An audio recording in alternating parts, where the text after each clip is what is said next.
আসসালামু আলাইকুম প্রিয় বন্ধুরা, আজকে স্বপ্ন নিয়ে কিছু কথা বলার চেষ্টা করব।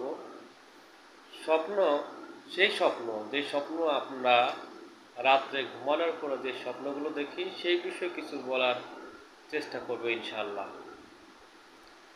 অনেকেই আছে চোখ বুজলেই সে স্বপ্ন দেখে, স্বপ্ন দেখতে দেখতে তার শরীর দুর্বল হয়ে যায়। এমন কোনো দিন নাই যে সে স্বপ্ন দেখে না।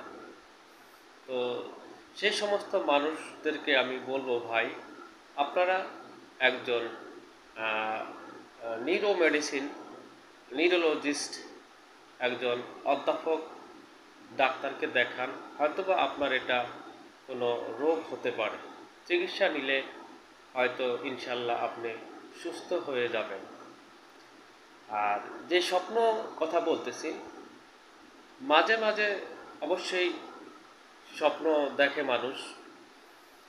এই স্বপ্ন সত্যি হওয়ার জন্য কিছু শর্ত, ইসলামিক দৃষ্টিতে কিছু শর্ত রয়েছে। সেই শর্তগুলো পালন করলে আপনি যদি সেই দিন এই স্বপ্নগুলো দেখেন, তাহলে সেটা সত্য হওয়ার সম্ভাবনা থাকে। জি বন্ধুরা, প্রথম শর্ত হচ্ছে আপনি যে বিছানায় ঘুমাবেন সেই বিছানা পাক পবিত্র রাখতে হবে এবং আপনাকে সঠিক নিয়মে সুন্দর করে উযু করতে হবে। ঘুমানোর আগে আপনাকে বিশেষ বিশেষ কিছু দোয়া কালাম পড়তে হবে। যেমন ধরেন সূরা আয়াতুল কুরসি, সূরা বাকারা 255 নম্বর আয়াত, এবং সূরা ইখলাস, সূরা ফালাক, সূরা নাস, আরও অন্যান্য দোয়া আপনি পড়তে পারেন। আমাদের প্রিয় নবীজি হযরত মুহাম্মদ সাল্লাল্লাহু আলাইহি ওয়াসাল্লাম, তিনি ডান কাতে ঘুমাতেন এবং ডান হাত মাথার নিচে দিয়ে রাখতেন। প্রিয় বন্ধুরা, মন, হৃদয় সব কিছুই আপনাকে ক্ষমা দৃষ্টিতে দেখতে হবে এবং মন, হিংসা, বিদ্বেষ দূর করতে হবে।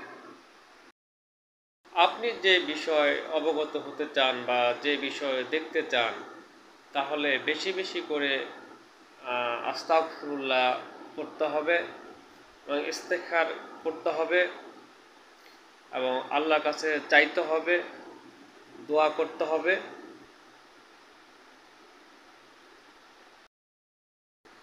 বন্ধুরা, যদি আপনি খারাপ স্বপ্ন দেখেন বা দুঃস্বপ্ন দেখেন, তাহলে আপনাকে বেশি বেশি করে আল্লাহর কাছে আশ্রয় চাইতে হবে এবং